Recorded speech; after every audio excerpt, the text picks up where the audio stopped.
Hello everyone, welcome to the second video lecture on Laplace transforms. In the previous class, we saw the introduction to Laplace transforms and some problems. Today, we will learn about inverse Laplace transforms and also one of the important theorem called first shifting theorem and related problems. Before everything, let us see the very basic definition of Laplace transform. We have L of f of t is actually 0 to infinity integration 0 to infinity e raised to minus st f of t dt. From that you can obtain the Laplace transforms of different functions like L of t raised to n is n factorial by s raised to n plus 1, or L of sin hat is a by s square minus a square, and so on. Now using this, it is possible to evaluate the Laplace transform of some other functions also. For example, what is L of t square? From the table you can see that L of t raised to n is n factorial by s raised to n plus 1. Here n is equal to 2, so you can have an answer 2 factorial divided by s raised to 2 plus 1, that is equal to 3. Since 2 factorial is 2, it is 2 by s cube. Now let us consider another problem. What is L of e raised to 4t? You can see that Laplace transform of e raised to at from the above table does 1 by s minus a. So here a is equal to 4. So the answer becomes 1 by s minus 4. Now consider another function containing more than one term. That is, what is L of cos t minus sin t? So from the table you can see that cos at has s by s square plus a square and sin at has a by s square plus a square. Here a is equal to 1 in both cases. So using the linearity property, by writing it as L of cos t minus L of sin t, we can directly substitute the answers for cos t and sin t and hence obtain the final answer as s minus 1 by s square plus 1. Now let us reverse the questions. That is, I am going to ask the inverse problems. Can you find out the function f of t such that L of f of t is 1 by s square? From the table you can spot 1 by s square in the second row against t. It means that it is t that gives you 1 by s square as the Laplace transform. So you can see that L of t is 1 by s square. What about 1 by s minus 7? From the table you can identify 1 by s minus a corresponding to e raised to at. Therefore here a is equal to 7 and 7, therefore it is L of e raised to 70. Now can you identify 5 by s square minus 25? Yes, it is of the form a by s square minus a square, which is the Laplace transform sin hat with a is equal to 5. So here f of t becomes sin h 5t. Now once we have this, we can actually write t is equal to L inverse of 1 by s square. Okay, since L of t is equal to 1 by s square, we can write t is equal to L inverse of 1 by s square. Similarly, you can write e raised to 70 is equal to L inverse of 1 by s minus 7, and sin h t is equal to L inverse of 5 by s square minus 25. So here comes the definition of inverse Laplace transform. So what is that? Once you have L of f of t is equal to capital F of s, you can say that small f of t is equal to L inverse of capital F of s, or L inverse of capital F of s is equal to small f of t. So this is what the definition of inverse Laplace transform. So here L inverse is the name of the operator, notation for the operator. Now let us do some problems. Before that, let us see that L inverse also has the linearity property. That is, L inverse of a into capital F of s plus b into capital G of s is equal to a into L inverse of f of s plus b into L inverse of g of s. Now using this, what is L inverse of s minus 4 by s square minus 4? So you can see that you can split this problem to L inverse of s by s squared minus 4 minus 4 by L inverse of 4 by s squared minus 4. Now we already know that s by s squared minus 4, that is s by s squared minus 2 square, is in the standard form. That is L inverse of s by s squared minus 2 square. From the previous table you can identify that it is the Laplace transform of cos HAT or cos H2t. Here A is equal to 2. And similarly, we don't have 4 by s squared, we don't have a inverse Laplace transform for 4 by s squared minus 4. But we have a inverse Laplace transform for 2 by s squared minus 2 square from the previous table. So that is, once we have 2 instead of 4, we can directly write off it as sin H2t. So I replace 4 with 2 and take an additional 2 outside the term. And now you can directly write out the answer, because L inverse of s by s squared minus 4, we already have the answer with us, and also 2 into L inverse of 2 by s squared minus 4. Here we replaced 4 with 2 and put a 2 outside. Consider another problem. Here you can split this problem into L inverse of s by s square plus 25 and plus L inverse of 1 by s square plus 25. You can again see that this s by s square plus 25 is in the standard form. So from the previous table, we can see that it is the Laplace transform of cos phi t. And what about the other one? Yes, we have the inverse Laplace transform available for 5 by s squared plus 25. 5 by s squared plus 25, which is sin phi t. Okay, but you can see that there is no 5 there. So to identify or to do this problem, we put a 5 there instead of 1 and put a 1 by 5 outside the term to compensate that 5, so that we can directly write out the answer as we have L inverse of s by s square plus 25 is equal to cos phi t and plus 1 by 5 into sin phi t. So using the linearity property that we have done these two problems. Now, what is L inverse of 1 by s raised to 4? Here you already know that Laplace transform of t raised to n.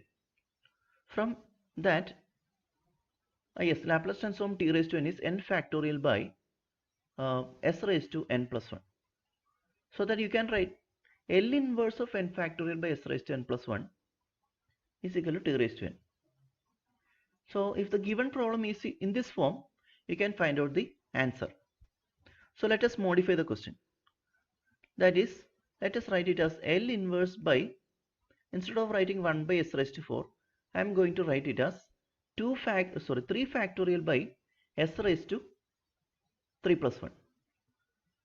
So once you write it as 3 factorial by s raised to 3 plus 1, it is in the standard form of n factorial by s raised to n plus 1. But in order to compensate that 3 factorial, you should put 1 by 3 factorial outside the term. Hence, this is in the standard form now. Therefore, you have the final answer 1 by 3 factorial into L of, here you can see that n is equal to 3. So 1 by 3 factorial into t raised to 3. Hence, obtain 1 by 6 into t cube as the final answer. Now, one more problem. Now consider L inverse of 1 by s into s plus 1 to s plus 2. Now here we can do this problem using the method of partial fractions. Before everything, let us put this is equal to capital F of s. That is, capital F of s is equal to 1 by s into s plus 1 into s plus 2. We need to take L inverse of capital F of s.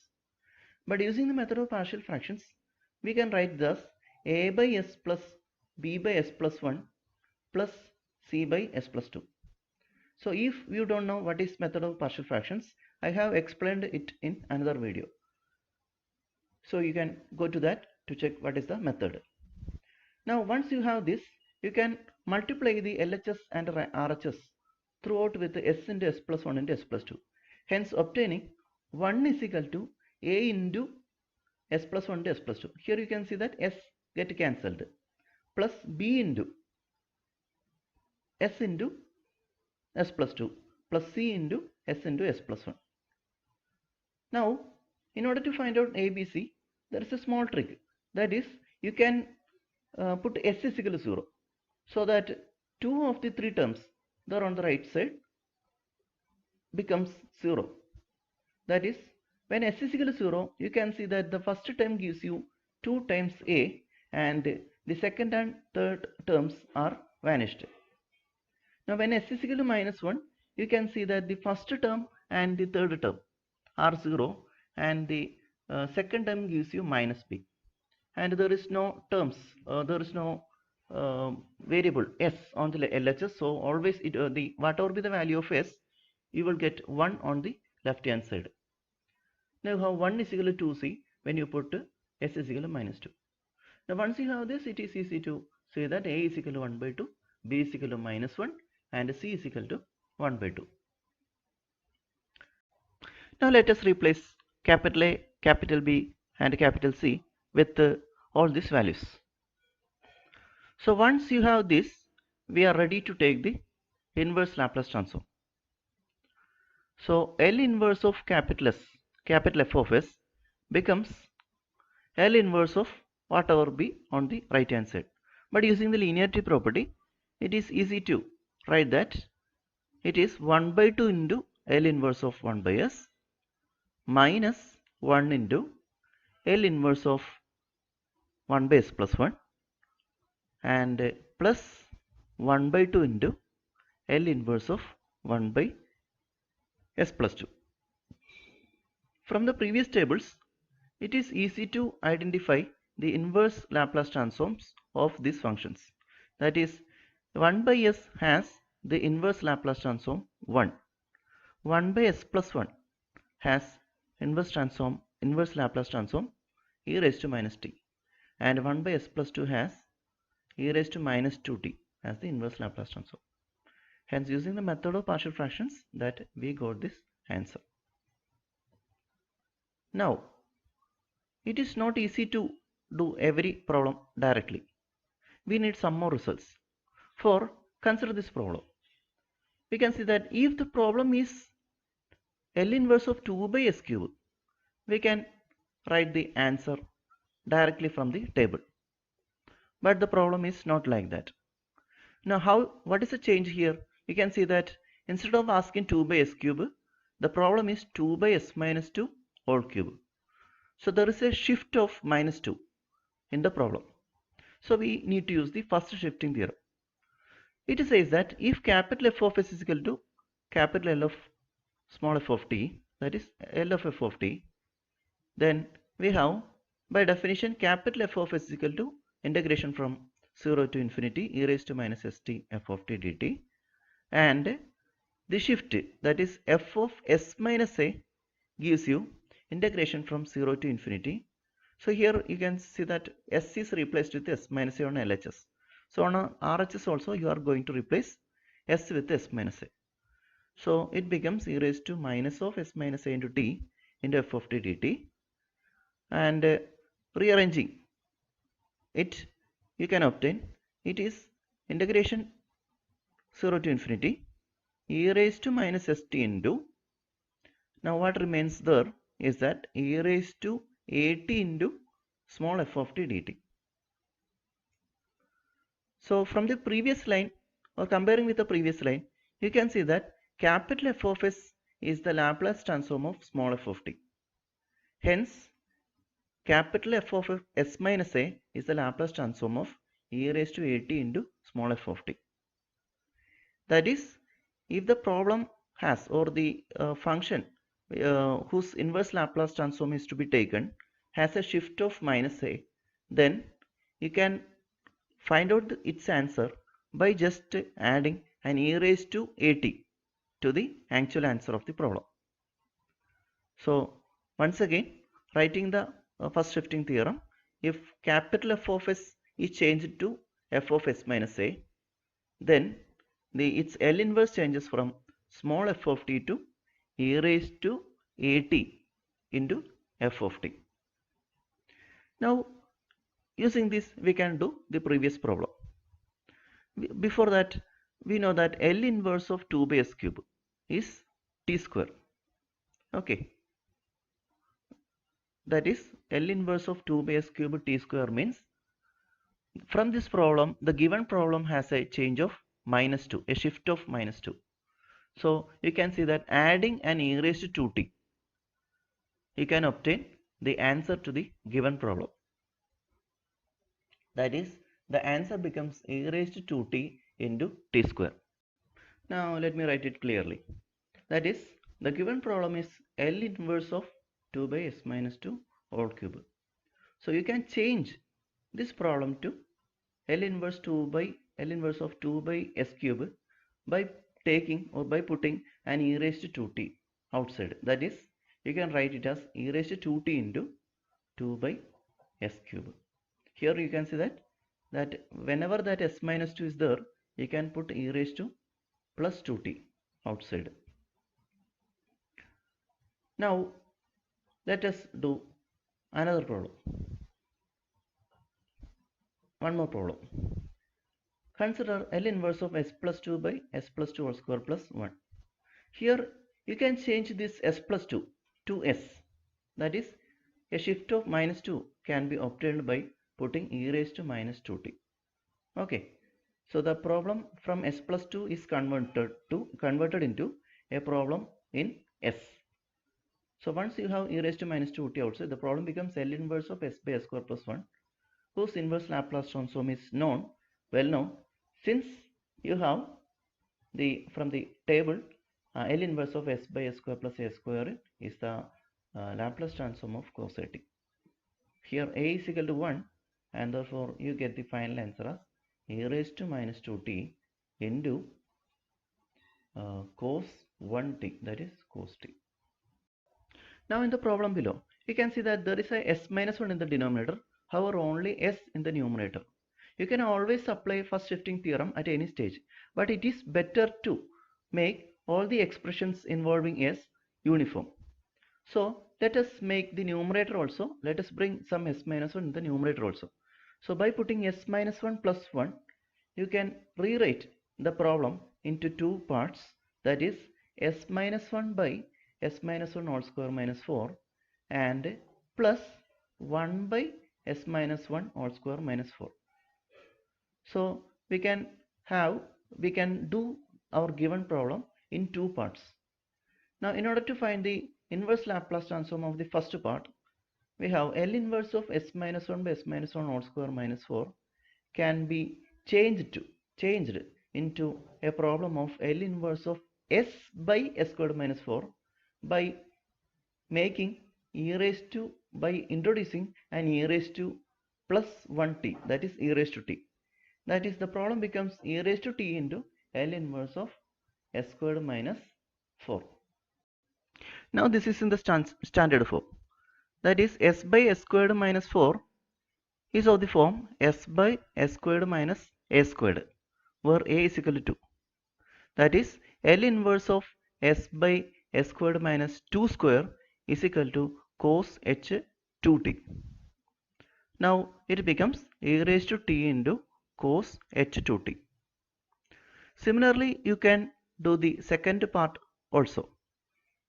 That is, L inverse of 1 by s minus 1 whole square minus 4. You can convert into L inverse of 1 by s squared minus 4 by putting an e raised to plus 1t. Here you can set when s minus 1 is there, you have to put e raised to plus 1t. So e raised to t. So this is also in the standard form, but you need an additional 2, because you know that L inverse of a by s squared minus 2 square is sin h 2t. So here we need an additional 2 in the numerator. For that, we replace that 1 in the numerator with 2, and to compensate that, we put an 1 by 2 outside. Now it is easy to take the inverse Laplace transform, that is, it becomes e raised to t by 2 into sin h 2t. Now in order to find the final answer, you need to combine these two results. That is, the final answer becomes e raised to t cos h 2t plus e raised to t by 2 sin h 2t. Now we can conclude everything. we learned in this section. That is, we know the definition of inverse Laplace transform now. That is, if L of f of t is equal to capital F of s, then L inverse of capital F of s is small f of t. Also the first shifting theorem, that is, if capital F of s is L of f of t, then capital F of s minus is equal to L into e raised to 8 into f of t. It is useful to evaluate the Laplace transform of several functions, because for example, you know L of t square is equal to 2 by s cube. Therefore, what about L of e raised to 3t into t square? Since e raised to plus 3t is added in the problem, you can see that the answer becomes 2 by s minus 3. Since e raised to plus 3t is there, you can change that s to s minus 3. So it becomes s minus 3 the whole cube. Now you have some problems to work from home. Now you try all these problems for a better understanding of the concept. Now you need the method of partial fractions to do some of the problems. If you don't know that, please go through my video on that. So do the problems. Thank you very much.